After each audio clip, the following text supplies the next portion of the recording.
And Milan Gokhale is also involved in a lot of those same movements. Milan spent most of his formative years in Scarborough.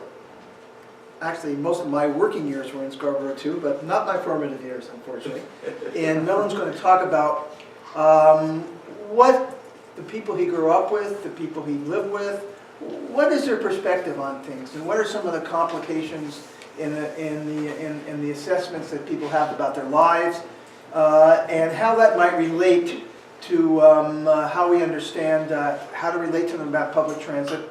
But as we know, public transit is not just, it doesn't stand by itself. It's interrelated with all kinds of other issues in all kinds of ways.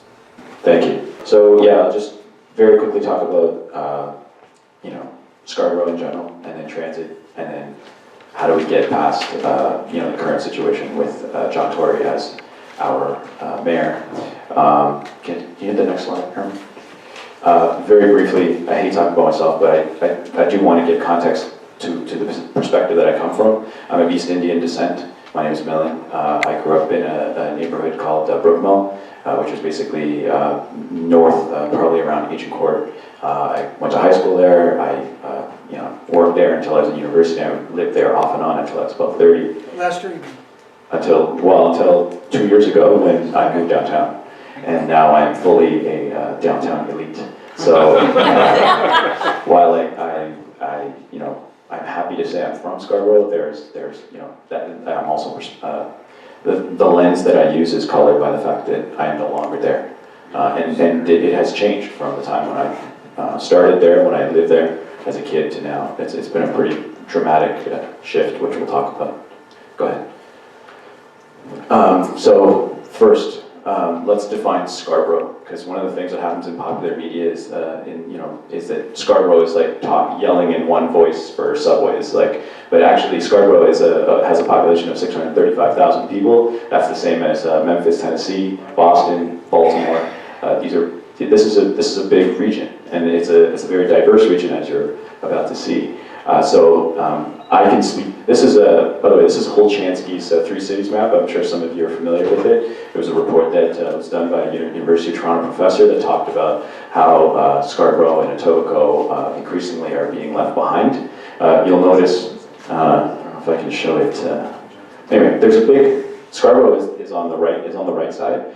And the interesting thing is that the one piece of interest, the one thing on Holchansky's map, other than all those red boxes, which is basically neighborhoods in Scarborough, is a line that goes right through Scarborough, and that's the 401. And that's the only piece of infrastructure that really defines Scarborough. So, for example, I lived in North Scarborough. I don't know what happens south of the 401. I very rarely went. I went to Scarborough Town Center for the first time when I was in my 20s. I don't know what happens south of the 401. So, and then you've also got an area south of Scarborough, which is called Scarborough Bluffs, and it has a completely different makeup. So this notion that Scarborough is just one big neighborhood is ridiculous. There are lots of neighborhoods in Scarborough, and they each have unique challenges. What do the colors mean? The colors, so the red basically indicates that over the last 20 years, what Holchansky did was he said, he mapped the red areas and said the red areas are where income is about has declined by 20% or more. The blue areas is where income has increased by 20% or more. And I guess the white, it has more or less stayed the same. So what you're seeing is basically a decline. I'll talk about it in the next slide, but basically we're talking about a precipitous drop in incomes in certain neighborhoods that have increasingly become what we call transit deserts. Go ahead. But the other thing is, in addition to this sort of idea that Scarborough has one voice, the other thing is this idea that Scarborough unanimously loves Rob Ford. But this is not true. Actually, this is a map that was done after the last mayoral election. It shows that, in fact, there are certain neighborhoods where Rob Ford's support is strong. My neighborhood is one of them. I'll talk about that in the next slide. But there are also neighborhoods where his support either dropped. By the way, this is Doug Ford, not Rob Ford, but I'm just calling the Fords interchangeably. I'm just calling them Ford. Yeah, exactly. It's just one big Ford. But there are certain neighborhoods where Ford's support was actually more or less the same as John Tory's, or in some cases in the South, by the Bluffs, Actually, John Tory won those regions. So this notion that it's just one blue area that's just Rob Ford's nation is not true. Actually, the story is a little bit different. However, having said that, there are certain neighborhoods, mine is one of them, where Rob Ford support, the Ford Nation support is very strong. So, go ahead. Why is that? Well, primarily there's a lot of things happening here. So this is a busy slide, but basically I'll talk about three things. First of all, economically, what we just described, what we talked about a little bit at the top, which is the majority of neighborhoods in Scarborough have experienced a precipitous income drop. They are further and further away from the financial core. They are further and further away from the financial engine that basically allows them to access all kinds of different services, chief among them employment. In my neighborhood, for example, my next door neighbor is a car mechanic. 2 doors down is a construction worker. 3 doors down is a restaurant manager. Across the street is a nurse. These are essentially services jobs that have experienced incredible pressure, downward pressure in terms of income, in terms of the minimum wage, in terms of all kinds of macroeconomic factors. So economically, a lot of the people in my neighborhoods experience this kind of sort of large income change over the last 10, 15, 20, 30 years, really. Secondly, it's entirely a car-centric neighborhood. Everyone on my block has a car. The idea of not having it, like the way it goes is, you're a student, and when you're a student, you take the bus. And then when you turn 16, you get a driver's license and you take your parents' car. And then you start working and you hope that you can get a car. And the car is the ultimate form of freedom, and it's like the aspirational thing. So the idea is that by the time you hit 18, 21, 24, 26, you either have access to a car, or you've bought a car, or at the very least you have access to it. Because that's the only way that you get around in the city. That's just a legacy of built form, and it's very entrenched in in the city and in that neighborhood. Thirdly, Scarborough Agincourt in particular, I don't know about all the neighborhoods in Scarborough, but I'll just speak to my neighborhood. Federally, you know how you have municipal ridings and then provincial ridings and then federal ridings? So the federal riding, the Scarborough Agincourt, in the last census, it was determined that 67% of people in that neighborhood were immigrants, first generation. So I don't want to use the Canadians because they're not, in some cases they're not Canadians, they're either permanent residents or they're refugees or they're different forms of immigrants, but in other words, they've come to Canada and that's the first place they stay. And that percentage is the highest in Canada. In other words, my neighborhood is one of the most diverse neighborhoods in Canada. But also, when they did the last census, they found that English was at least the second language. I think the way they do the census is they say, what is your mother language? And it was 24% that identified English as their first language. The city of Toronto average is 50. So for most of these people, English is at least their second language, and in many cases, it might be a third or a fourth language. The other element is that the relationship to community is different. They don't identify along wards. They don't identify along even neighborhoods. Agincourt means nothing to most people. So they identify based on their communities. They identify as various South Asian communities. That's another misconception, is that there's only one Indian community. It's not true. There are many, many Indian communities. There are many Chinese communities. So there are just an incredible cultural fragmentation, which is an incredible experience if you're a kid growing up, actually. It gives you exposure to a lot of different things, but it also creates certain systemic barriers, which I think I mentioned as the last one. Systemic discouragement, and the first one is that if you're a permanent resident, you don't have voting agency. But secondly, there are a variety of other voting issues with our system. For example, I wasn't canvassing in Scarborough, but I was canvassing in Etobicoke, and I would often get people, we would knock on the door and we'd say, here's the candidate that we're interested in. And they would say, yeah, we know, we'll be voting Liberal. And then we had to explain, okay, no, actually it's like municipal, not provincial, but that federal is next year, and the guy who comes to your door next year is for some other ride. And so like there's just no education to explain this sort of thing, and even I like have trouble sometimes. And then when you get into trustees, it's just ridiculous. Like, they just give up. Like I don't know much about it myself. Like why are we cutting the things this way? And it just makes no sense, right? So there are certain systemic discouragements. Also, community. Many people here identify in terms of their communities, but they also identify religiously. So for example, in places like Malvern, with strong Muslim populations, their places of community are found in places of worship. So, and they connect that to social services. So for example, in Malvern, there are a couple of food banks that are actually in the mosque. There is a teenage pregnancy center in the church.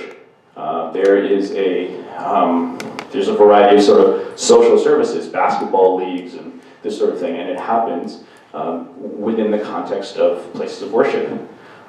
So this is how people identify in those communities.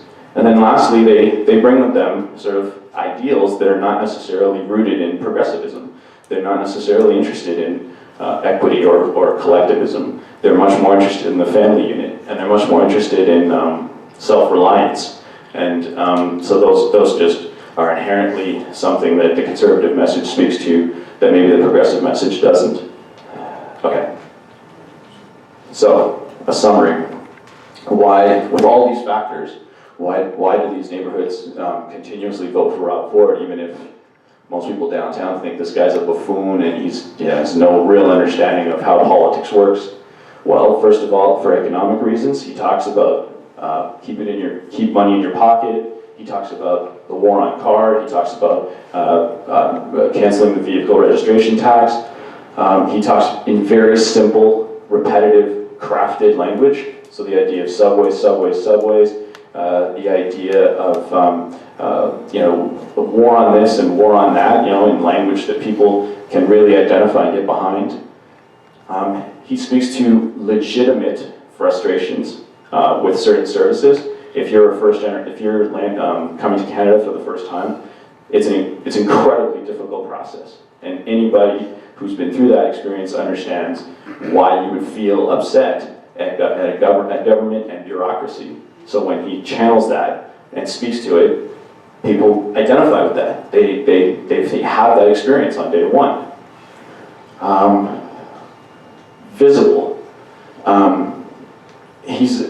So Rob Ford, one of the things that defines Rob Ford, especially in Etobicoke, is that he will actually come to your door. That's something that a lot of people don't see in these neighborhoods. So he's available.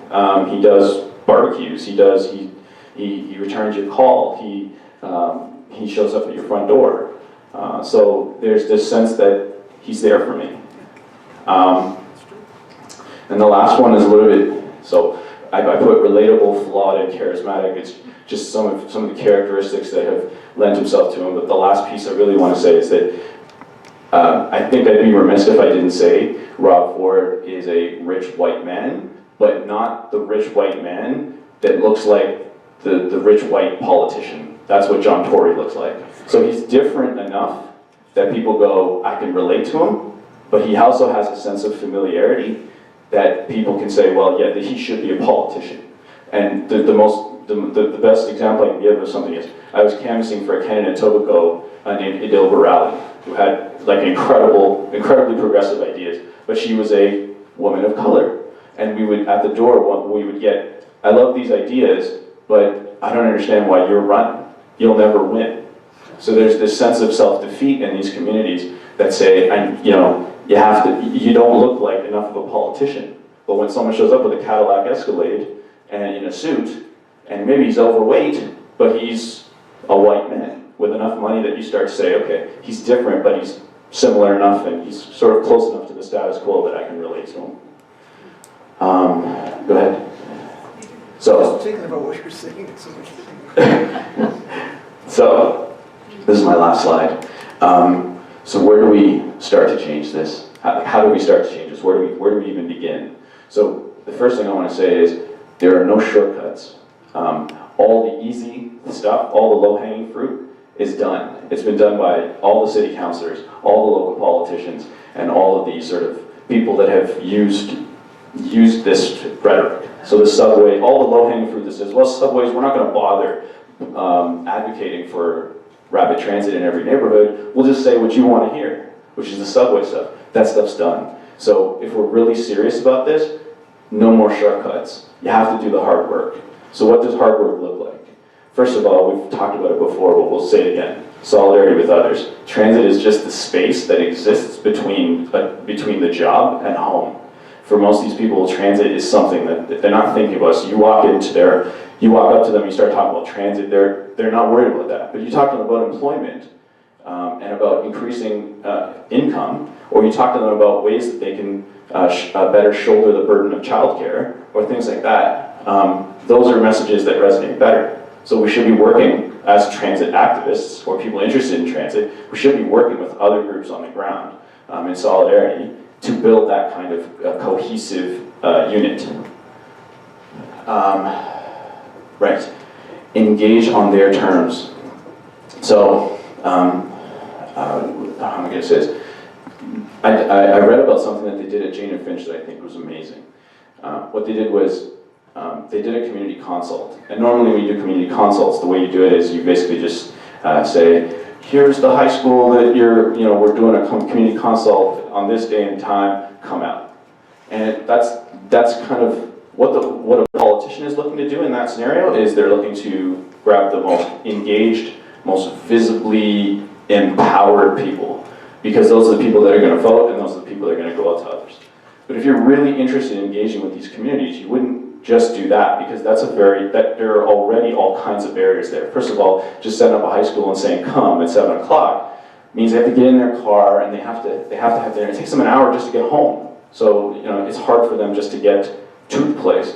And then if they have young kids, it's very difficult. And we talked about all these other systemic barriers above. So if we're going to do this, if we're going to engage with people, we need to engage with them in meaningful ways. So what that means, what that looks like is that they did an experiment at Jane and Finch where they did a completely different model of community consult, where they said, look, they went into specific communities and they said, tell us what kind of food you like.